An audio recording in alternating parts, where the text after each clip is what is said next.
Good evening. We wish you a happy Easter. May this holiday bring you joy. This is English News Broadcast on Air TV, live from the headquarters in Asmara at 10:30 p.m. The following are the top stories.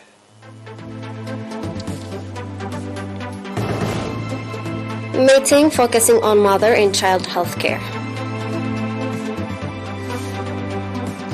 Construction of additional classrooms, La'alaigash.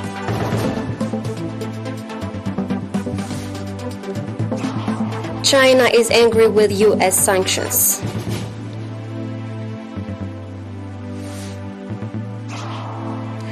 Dubai residential building fire kills 16.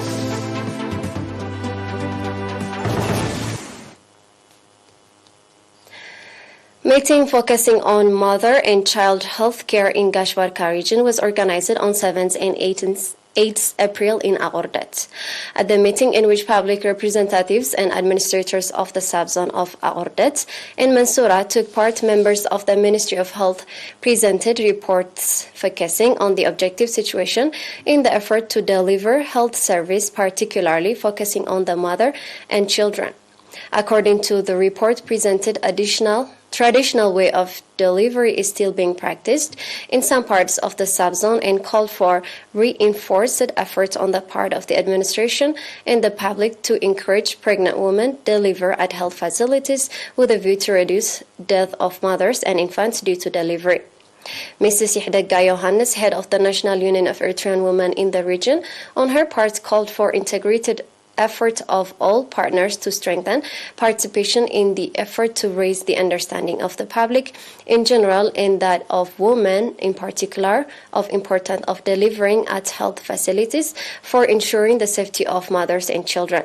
Speaking at the event, Mr. Osman Mohammed Ali, chairman of the assembly, called for conducting sustainable awareness-raising activities to develop the understanding of the public on health issues and to encourage pregnant women deliver at health facilities. The participants on their parts commending for organizing the meeting with a view to develop their understanding on health issues, called for its sustainability.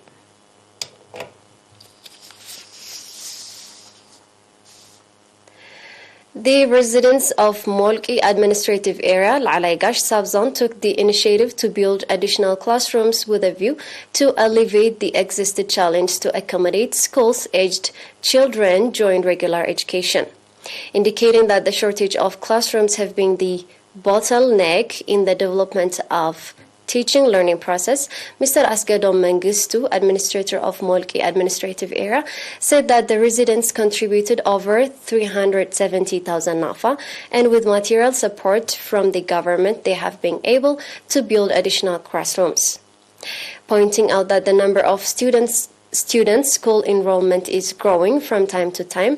Mr. Habtom Gabrihiwa, director of the school, commended the initiative the residents took. The residents on their part expressed readiness to play their part in the alleviating the challenge the school is facing.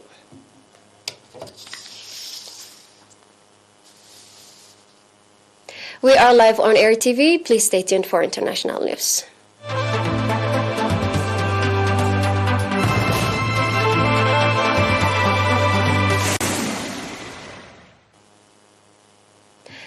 Chinese Ministry of Commerce calls the U.S. sanction illegal and warns it's dangerous for global supply chains. Beijing yesterday protested the latest U.S. sanctions against another set of Chinese businesses applied due to their illegal attempt evasion of export controls imposed by Washington on Russia. The step has no basis in international law and is not authorized by the United Nations Security Council, according to the Chinese Ministry of Commerce, which has also called it an illegal measure and one that's endangering global supply chains.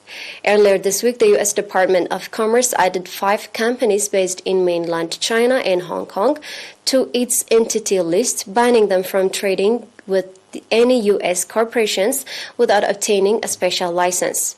The fresh penalties have hit all part trading, FTEX, Semiconductor, ETC Electronics, Maxtronic, International and STK Electronics registered in Hong Kong, who are sanctioned for illegally being at risk of being or becoming involved in activities contrary to the national security or foreign policy interests of the United States.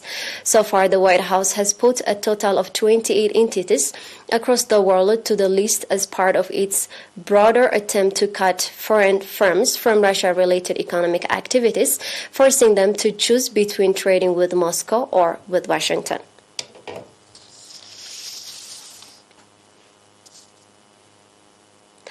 A fire in a residential building in Dubai killed 16 people and injured 9 others in the Gulf Emirates, local media reported. The fire broke out at midday yesterday on the 4th floor of the building in the Al Ras neighborhood in the old part of the city. The Civil Defense Force, in a statement quoted by UAE media, said that preliminary investigation showed the fire was caused by a lack of compliance with building safety and security requirements. Dubai, one of the 7 emirates of the United Arab Emirates, has a population of around 3.3 million, of whom almost 90% are foreigners. The nationality of the victims has not been revealed.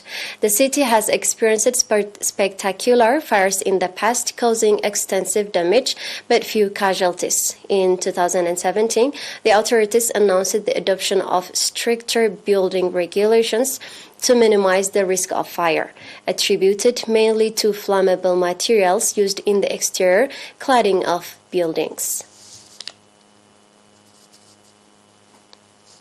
And now we have a quick review of the top stories. Don't go away.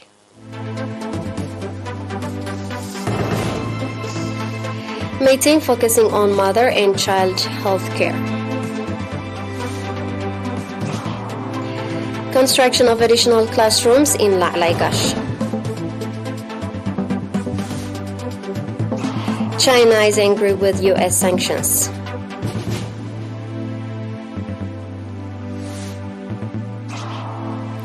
Dubai residential building fire kills 16 people.